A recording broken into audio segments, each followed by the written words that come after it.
You are so funny. Wow! So guys, welcome back to the Doctor to Doctor podcast. We're so happy to have you today here in Jamaica at the Catalyst campus. Yes. And we are here with no other than the Layman's Doctor, Dr. Samantha Johnson. Thank you so much for having us. Thanks for having me, and thanks for coming here in our space. Of course, glad to be here. Now today we are speaking about something very important. Now, if it is that you have finished your degree and you're a physician, there's this fallacy that after the degree, that's it, you have arrived. But there's so much more to medicine, and I thought that there's no one better than Samantha to speak about this with us. So Samantha, please tell us a little bit about you and your journey. Okay, so my name is Dr. Samantha Johnson. I graduated class of 2K19. So I've been a doctor now for over 5 years, which is Nice. really awesome. And started medicine, and I ultimately did have a goal to do some sort of research, and that research meant I had to go through medicine. So I wasn't one of those persons who was like, oh, I've always wanted to be a doctor. It just was a means to an end. Right. Ultimately got experience in medicine in what I thought I wanted to do, and realized it was not for me at all. By that time, though, I always tell the joke that by first year October, okay, you know the semester starts September. Right. By October, I was like to my mommy, I don't want to do this. I want to quit. And she's like, so what are you going to do? And I said, I want to go and travel to Europe and learn languages. So I had actually gotten accepted for psychology in the UK, and I had also gotten accepted for international relations at UWE. So my thing was always, if I don't get through with medicine, I'm going to do IR at UWE, because psychology got a partial scholarship, but wasn't willing to take on the amount of debt needed to go live abroad. And I mean, I ultimately still ended up studying in the UK later on in my life. Right. But she was just like, nah, you can do that after you finish. Yeah. So I ended up finishing, and you know, it was kind of difficult. It was hard because can you imagine not being as interested and kind of going through? So I was really just focused on ensuring that I finished. I never wanted to repeat anything. I never wanted to fail anything, because spending more time than needed was just not what I was looking for. Right. But then in fourth year, when we did community health, I fell in love with primary care. And I was just like, whoa, I don't have to work in a hospital. That's really cool. So that's when I discovered public health. And I always say public health for persons who are business minded is like an MBA. I call it the MBA of medicine, because you start to think about healthcare and medicine in a wider way, and it's not just clinical, but you think about how it intersects with so many different aspects of our life. So in fourth year, that's how I even started the Layman's Doctor. But ultimately, finished medical school, went to internship. I highly recommend for persons, I tell people all the time who ask me, if you don't know what you want to do, at least finish SHO. Because suppose next year I decide, oh, you know, I want to go do surgery. Imagine if I go back, go be one SHO. Can you imagine? Yeah. So I opted to finish all the training I would need, but I knew by internship that I was not made to be in a hospital setting.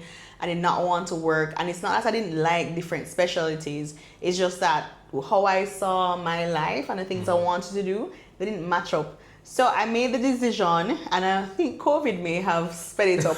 When COVID came and I was finishing SHO, I just was like, yeah, this is not for me. And I quit. I didn't tell anybody that I quit. And I just, every time someone would ask me, oh, so what are you doing? What's happening? I would just go, oh, you know, I haven't gotten called back yet. You know, they're not hiring the residents. Because remember, like right after SHO, there's always a period of time where residents they have some issues hiring the new residents or the new medical officers rather. So I was just like, yeah, you know, I haven't heard back. But after a few months, you know, persons are just like, you never heard back or you never apply. Which one? I think I never actually came outright and said it to anybody. But I think over time, persons kind of realize, oh yeah, she's not she not on this. And you know, I did it. It was really scary, but if I'm being honest, currently no regrets, and we're still on the journey to see how it goes. I think that's an amazing story because a lot of us as physicians, we go to medical school with this expectation, whether it is fed to us by external forces that this is the right path, and during this process we're trying to find ourselves, realizing the original path is not the path I would like to walk. Exactly. And then the thing is, you know, remember, a lot of us are coming straight out of high school in Jamaica. Right. So in Jamaica, and I mean, even persons at high school were surprised, like, oh, you're going to go into medicine, but you've been involved in advocacy, in music, in UN. Everyone thought I was going to go, really, actually, everyone thought I was going to go that international relations, become a diplomat type of pathway, and actually learn the languages, because I was a part of German club, Spanish club. Wow. Like, that's what I was doing in high school. Yeah. As my extracurricular activities, but in school I was doing pure sciences and of course Spanish. But it's really difficult. You're 18, 19 years old having to make this decision, and medicine isn't something where you can have a minor, because I tried to get a minor in Spanish while I was there, but our schedule just isn't there, and it's so much money. It feels like this really big investment. So before, I used to be very upset with my mom about telling me that no, I have to finish, and I was just like, I got the subsidy. So luckily, with the 80%, I was only paying like $500,000 per year Jamaican. So that's like what? I don't know how much that in the US. Do the maths. But yeah, do the maths. But basically, you know, I was just like, it's just $300K. Like, you rather spend $500,000 times 5, that's like $3 million, plus boarding, plus travel, plus books. And I was just like, so I was really upset. I was like, you rather pay and make me go and do something I don't like than use the same money and make me go learn and do something I wanted to like. But my parents are older. They come from that generation. They're like in their 60s now, where they want you to have a good career, lawyer, doctor, engineer. Right. So I don't wrong her. I don't wrong them. She wanted the best for you. Exactly. And that's why I definitely didn't tell anybody when I quit. No, I think you're touching on a topic that is very important, where you're in the middle of it all. You realize, okay, this is not what I expected it to be, and how do I pivot? Also, not being completely prepared or fully prepared to what to expect when it is that you sign into this degree. Yeah. So let's break it down. The first thing is, there's a lot of persons now in medical school, in residency, post-residency, who are figuring things out. Now, based upon your experience on your journey, what are some of the elements that are in medicine but outside of the realm of the standard thing we were taught, which is internship, SHO, MO, residency? What are the other things that people could explore, put their mind to, or research? Okay, so this is much easier to do outside of Jamaica, if I'm being very honest with you. And the reason why I say that is because Jamaica we're very small. We're less than 3 million people, and you have to be creative, and you also have to have somebody that believes in you and is able to take a chance on you. We're still sometimes very stuck in this is not what your degree was in or whatnot. But if you do a quick search on Google, you'll see something that healthcare workers will transition into a lot is actually finance. You know, I always say you're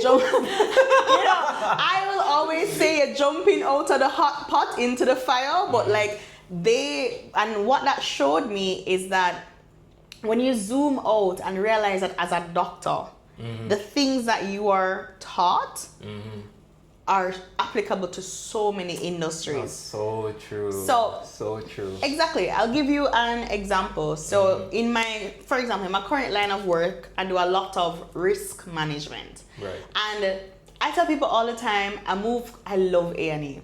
I love A&E. If I had my way and I really was going to specialize, I always said I would have done trauma surgery Same. or trauma medicine and transform KPH into like a trauma center. I mean, like, don't give me no hypertension, don't give crisis, don't give me no heart attack, don't give me no stroke, give me the gunshot, the stab wound, all of that. Like, I am ready. I love trauma care. It's one of my favorite. I love the adrenaline rush behind it. I love that you have to think fast, you have to be on your feet, and it's just an exhilarating process. Right. I get that same feeling here because, I mean, no, I'm not working with human lives, but I'm working with money. And, you know, it's a lot of pressure a lot of times, and then also being responsible for other persons and their futures, and, you know, just being able to influence young people nowadays because they're working with me. But I'm straying from the point. The point is, a lot of the things that I learned in med school, I use here. I run my team like we are look how me I forget the terminology, like me live, you know, like we're a firm, literally. Right. So I expect my juniors, when they come in, there's a period of training, yes, but ultimately the idea is that you're able to work independently and escalate. So you remember when you're an intern, you have your own patients, they give you the simple patients, you clear them, you see them, and you have to make sure you escalate. And if you miss something, the response is like, so why didn't you flag this? You see the blood results first. You need to look at them and interpret them. It's the same kind of methodology I do, but they're able to gain a sense of independence where they're making decisions on their own, but they know that they have the support of me behind them. And it's not just, oh, come to me if you have a problem. It's also going to them and being like, hey, what do you need? How can I help? I even help with grunt work, just like how you'd have when things are rough, your resident would come and take bloods for you or whatnot. But then the same idea of how you process information, I am able to take in a lot of information, compile it, and then streamline it because of medicine. When you get a history template, you get a history template, and you're talking to somebody. When the patient is in front of you, and you're saying, okay, so I'm gonna do past money. They don't care. They're gonna tell you the story. They're gonna tell you the story, and you have to learn how to navigate and stuff like that. And exactly, and that whole thing about learning how to prioritize, how to create a plan and execute, how to balance. Like, a lot of these skills are useful in high intensity areas, regardless if it's healthcare. And that's why I'm not surprised that, I mean, I'm not a finance bro, but like, I'm not surprised that persons in healthcare do well at finance because it's high stress and we're able to kind of operate and make quick, good decisions a lot of times in those circumstances. So I will always say, like, what industries. I personally think if you are interested in something else, a lot of doctors they like cooking, or they like baking, or they like business, and ultimately what the skills that we learn are fundamental tools that I think help us to excel. Look at communication. Majority of our healthcare system is in low income areas, right? Med school costs millions of dollars. So majority of our med school persons, a lot of persons who are in our med school are gonna come from privileged backgrounds. I grew up fairly privileged, and I didn't know a lot of the things happen in Jamaica until I started working in these communities and engage with those persons from those communities. Right. But not only that, we might be Jamaica, we might be 3 million, but you hear how I talk. When I talk Pato, people laugh after me, but I can't come and talk to you and use all the big words and the fancy terminologies. I have to learn to break down the information and communicate. So my thing is, we learn how to communicate on a different level. And the truth is, if you can communicate with a grandma who doesn't know how to read and has been alive from 1920, and you can communicate with a young professional who works in banking, you are able to use those skills and adapt them to any field that you're working in. Yeah, you have to have truth enough. Because even as I now reflect, when I was working in the ER at UWI, and going through triage, and you have to say, okay, these are the problems, or these are these are the categories of issues that we are experiencing with the patient, and now signaling, okay, they're going to level 1, level 2, level 3. It's really true. You learn how to categorize, you learn how to prioritize, and you learn how to communicate. Like this. I have to do it because people's lives are depending on you in the split of the second. And even as you say, with medical school, and I have to big up you for this because I think they really taught us well in terms of that template, how to do a history, how to talk to people, how to refine yourself in terms of communication. 100%. It's amazing. You know what's something I use a lot here, and I love it? When you're running a code, you notice like one of the things, and alright, so one of the things that we have to do when we're doing resuscitation is you always have a callback. If I say, push 1 cc of adrenaline, you say back to me, okay, I'm pushing 1 cc of adrenaline, and you push. I use that looping process here because I never assume that when I tell you something that you hear it, you understand it, and you're going to do it. So I tell them, listen, you have to close your loops. So something as simple as that, in that setting, it helps us to save lives, and it helps us to not make life-threatening mistakes. But similarly to here, it helps me ensure that my team understands what they're doing. It helps me guide them, because sometimes I might say something and they don't grasp everything because I have way more information than them. I may assume that they have a certain level of knowledge, but they don't, right? So that happens a lot of times too. But because we have this act of closing our loops, giving timely updates, I am able to course correct very quickly versus if something happens down the line and you're just like, oh my gosh, we're in crap right now because we just thought it was okay. But then it also builds trust as well. So the more they do it, I'm just like, okay, I can trust you on this now. Now, when I tell you this, I don't even need to review it because I know you have it right. So just that's one of my favorite communication tactics. Learn straight from medicine and how to resuscitate. All right, cool. So let me ask you a question now. All right. You said in 4th year when it is that you started doing ComHealth and started going to the public clinics and everything. That's where you found essentially your voice and what you wanted to do.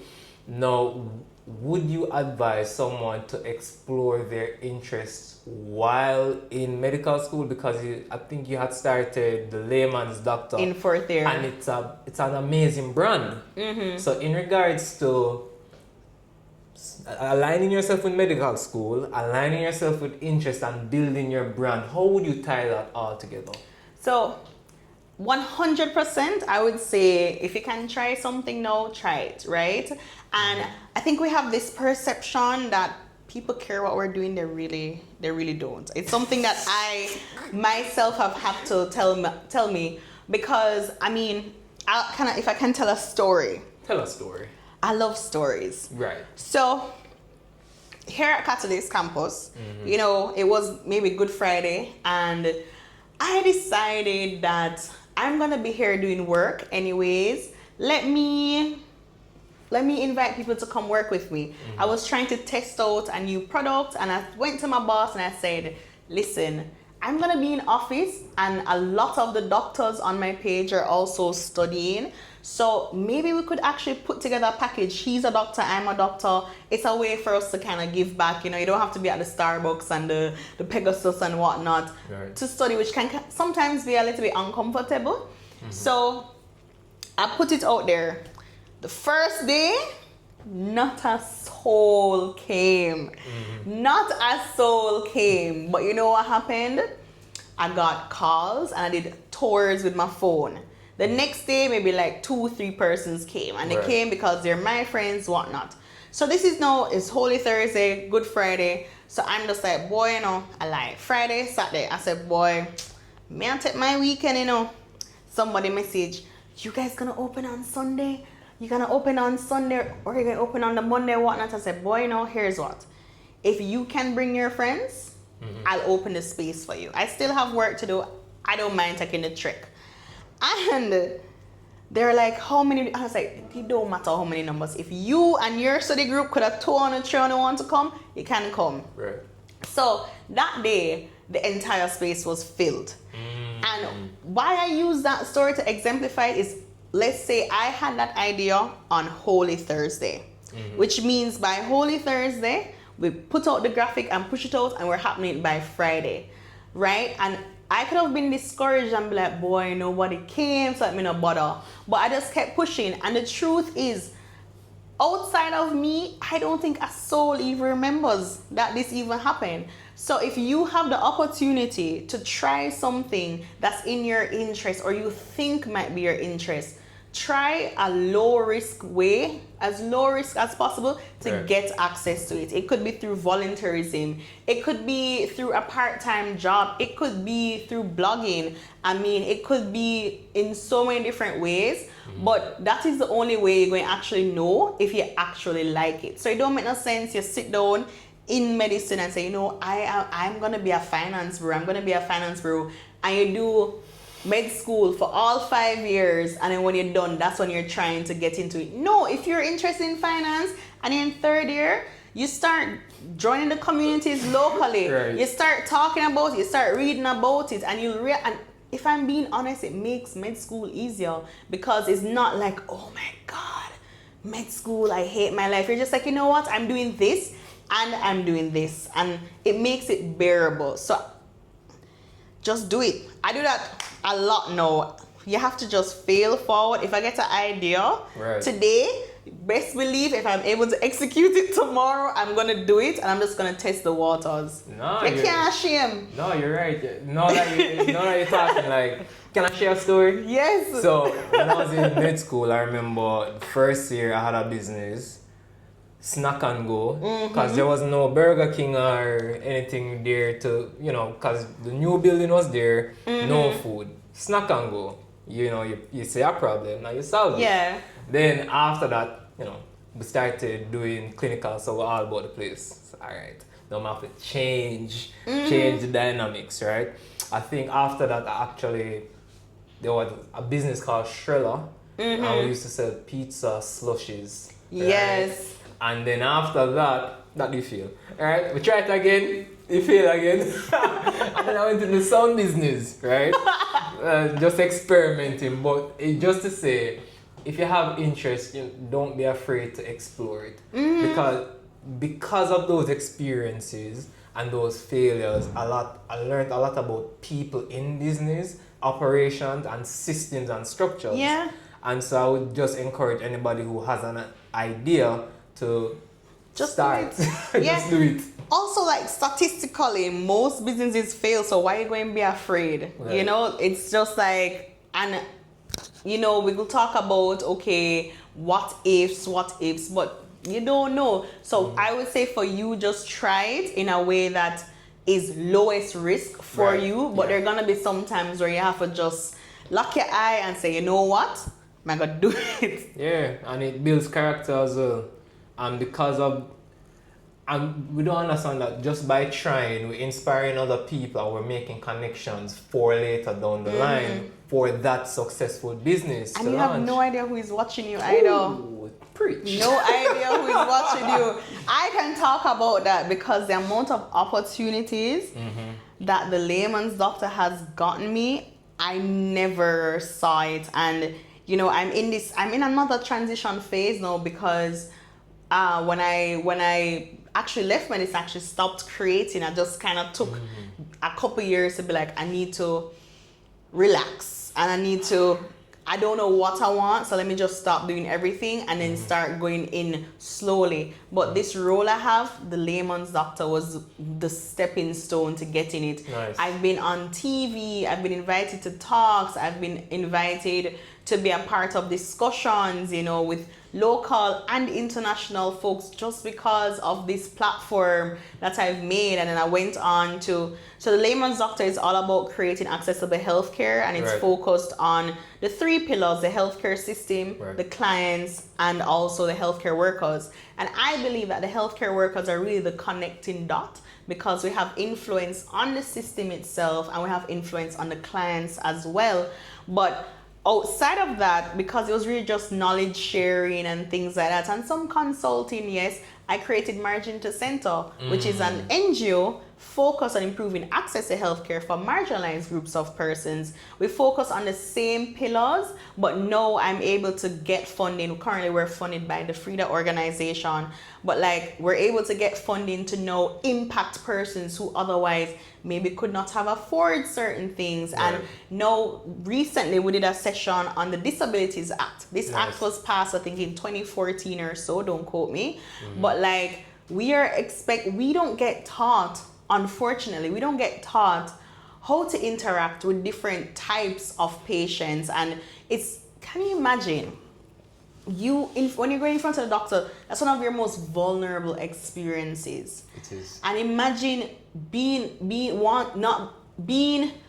in that situation, being in that place and needing to be open, but you have a practitioner inside of you, a lot of times through no fault of their own, who just doesn't know how to communicate with you, doesn't know how to make you feel comfortable because it's not something they've gotten. Right. I mean, UE is a great school. I think we produce really amazing doctors.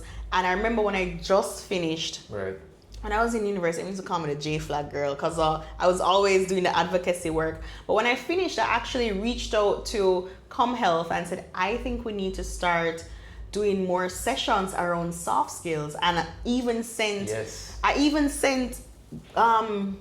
modules that other universities were doing, and it went as far up as the dean. But like a very similar situation when I was in pre-clin, it just goes and it stops there. You know, I was the first person to put together a session on how to interact with persons who are living with HIV/AIDS and talk to them, because you know the vignettes, they're very stereotypical. And if we're learning from the vignettes, you kind of automatically treat people as stereotypes. But I wanted us to be able to talk to persons and make them feel like people and make them feel like they're in a non-judgmental community or a non-judgmental space. And it ultimately led for me to be invited to the conversations with the dean and some of the other faculties to how they can have a more inclusive curriculum. I have no idea how far that's gone now. I have no idea if we've implemented soft skills and, you know, diversity training in school. But I knew from that moment in second year, and then again after I graduated and all of I was just like, this is too slow for me. Right. You know, this is the work I want to do. This is the thing that, even if it's a small impact, this is what I want to do. And I thought about, everybody's talking about what diabetes is, but are we telling people how to navigate the healthcare system? You know, when you have a certain symptoms, do you have to go to the hospital or can you go to a clinic? You know, we created and we teach a health literacy session every year, you know? So in my very small way, I'm just impatient. That's the truth of it. I'm just impatient. I am impatient. And that's why when I finished public health and persons were like, oh, so you're going to go work with government? I was just like, I'm too impatient. I don't do well with bureaucracy and red tape. And I get bored if I'm not able to be like, okay, bam, bam, bam, bam, bam, bam, bam. Right. So that automatically took me out of that formal system, because I would have just gone crazy. I get you. So you have to know what is for you, your interest, and using the resources around you to steer in that direction. Yeah. Amazing. It's not easy, but yeah, basically. But it's worth it. Yes. It's worth it. And you can literally iterate. I believe 100% in iteration. It doesn't have to be perfect, and you can pivot. I used to look at persons who always try new things as, Lord, you can't stick to nothing. You're just a troll. Guilty. You're just throwing stuff on the wall and seeing what sticks and hoping for the best. And then, especially now that I'm in like the startup space, and I'm so involved in, like, I guess people don't really know what to do, but we'll get to that eventually. But like, I'm involved a lot operationally with various healthcare companies and this company itself. And I'm realizing iteration is the name of the game, because sometimes you have to know the difference between when something is challenging and when something is not for you. Right. And I always say, when it's challenging, it's difficult, but you still enjoy the process. Yeah. When it's not for you, no matter how easy it could have been, you just not gonna feel calm in yourself. You just gonna be like, why? You just everything gonna just annoy you. Like, why this so? why this so hard? You know? You're right. And it's just like when.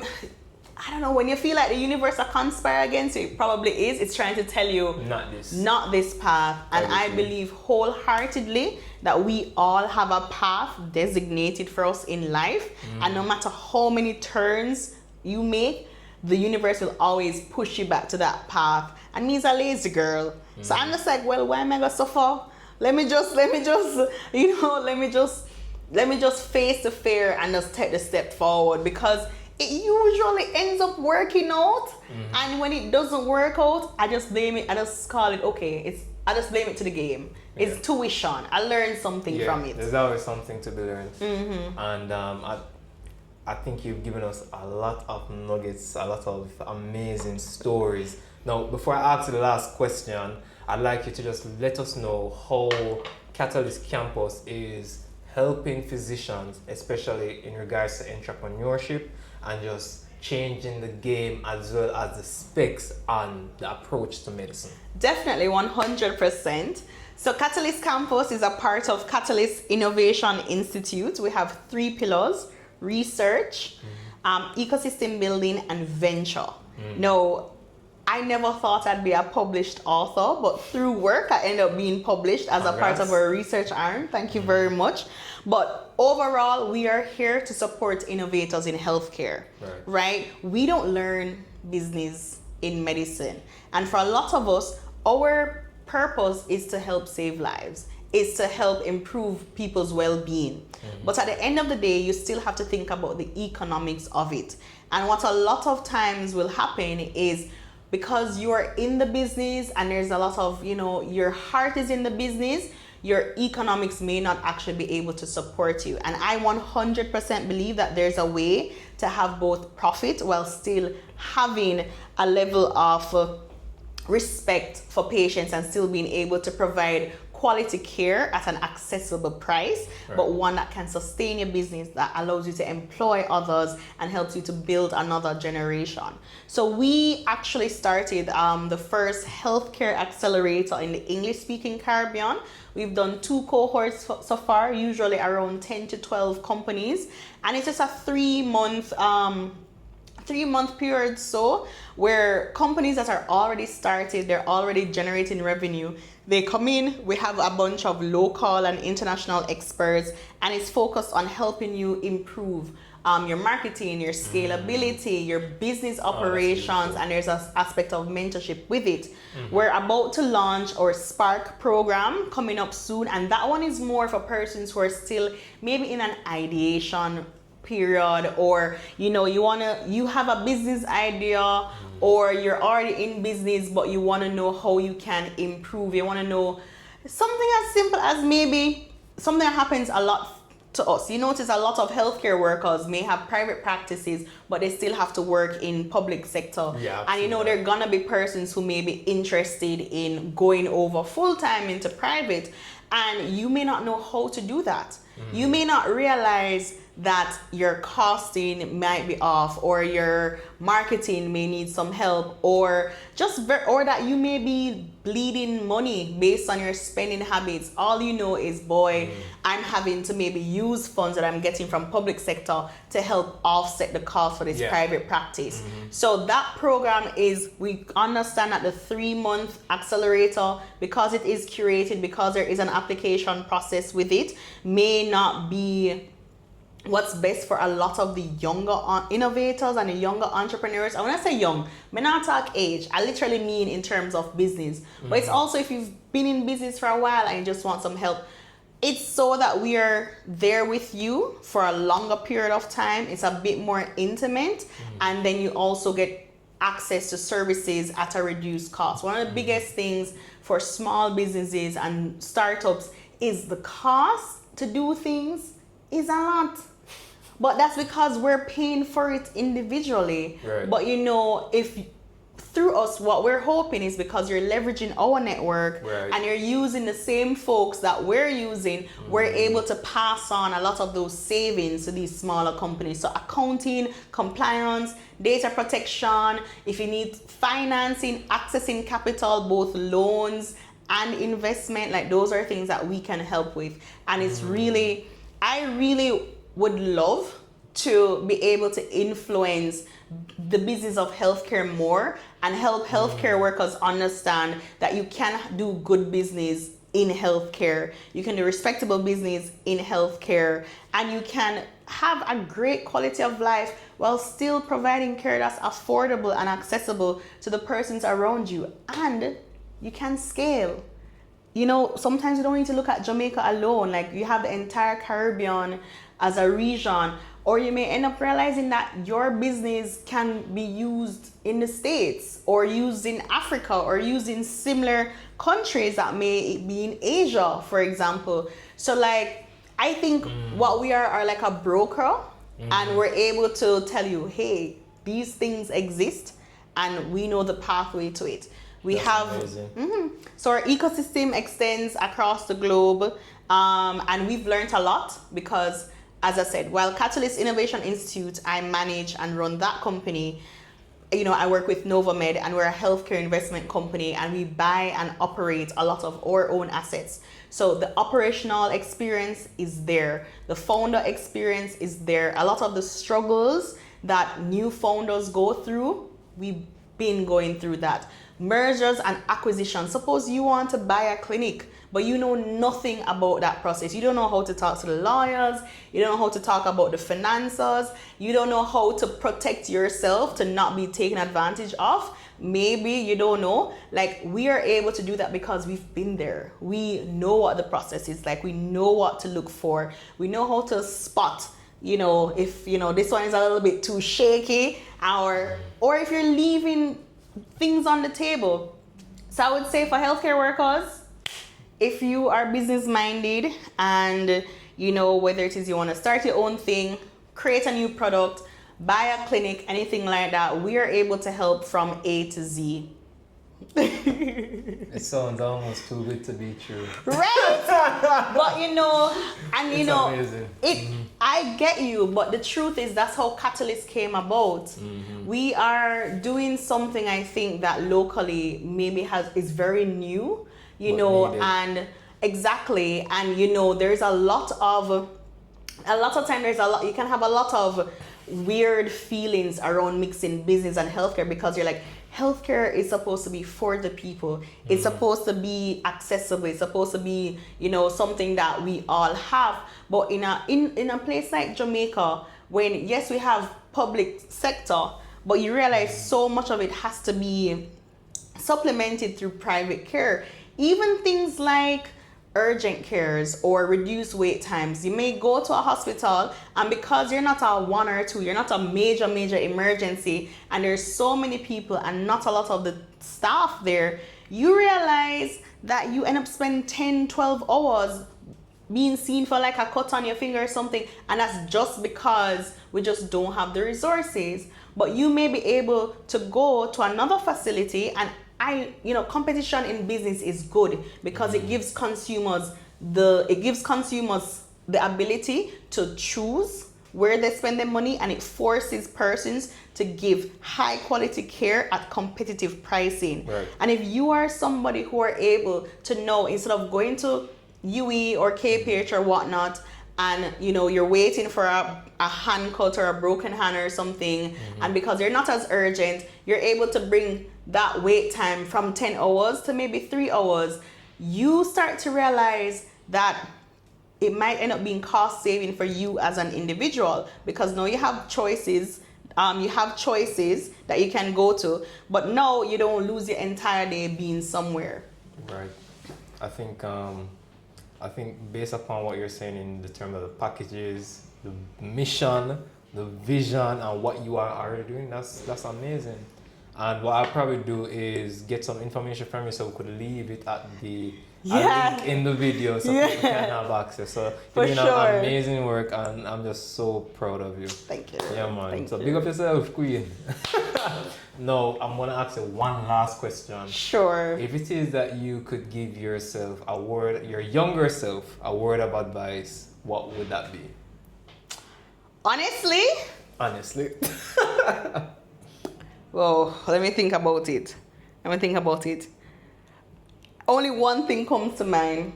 It's not that serious. It's not that serious. Honestly, it's not that serious. It's not that That's serious. literally my mantra, and it annoys people all the time. I'm just like, not that serious. Not that You know, serious. it never is. It never is. And sometimes we feel like the things that are happening to us are so close to our faces that we think that there's nothing else that exists. But I promise you, there is nothing, especially if you have support. I remember I did a lot of these without support. I never told anybody. Right? That you can do, you will get through it. You will get through it. I remember I worked at Ragamuffin. I wanted to be a barista. I was like, let me go work at Ragamuffin. And I was serving coffee to my classmates. And I was just like, damn, what are people gonna think about me? You know, what's gonna happen? Are they gonna keep asking me all these questions? And I had to just be like, Sam, It's not that serious. it's not that serious. Literally, it's not that serious. And the funniest thing is when I tell that story, the response is never usually, so you really left med school for all them years if you go work at Ragamuffin. It's like, wow, you've always wanted to be a barista, so you just decided to apply and they gave you the job. And it was like, wow.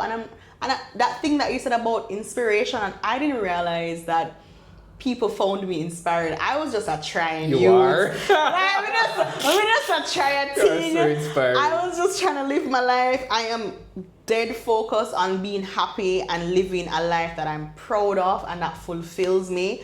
And I don't know where that journey goes. And I have to say, I've actually turned back to medicine. I now practice foot medicine, which is something I've always loved.